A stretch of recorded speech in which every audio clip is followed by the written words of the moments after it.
A letter of joy, blessed to be a blessing, to the joyful and the willing, to those who rise each day with a desire to love, to serve, and to shine.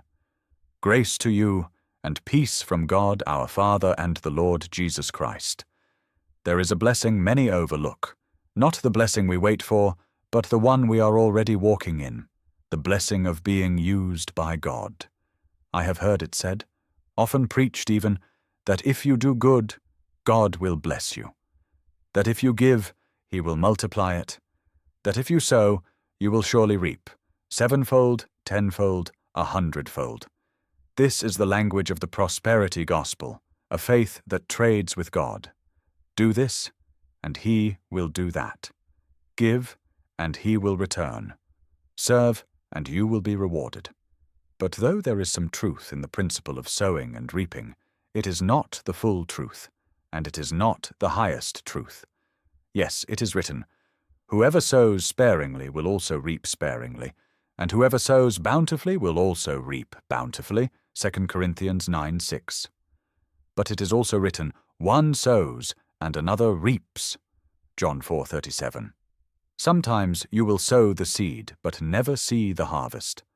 Sometimes your reward will not be riches or healing or favor, but the quiet joy that God saw your obedience and used it for someone else's breakthrough. Are you willing to rejoice in that? Because the greatest blessing is not in gaining, but in giving, not in storing up treasures on earth, but in being entrusted with God's treasures to give away. What if your ability to love is already a sign of His grace? What if your desire to give is proof of His Spirit at work in you? What if your hands doing good are not sowing for gain, but flowing from gratitude?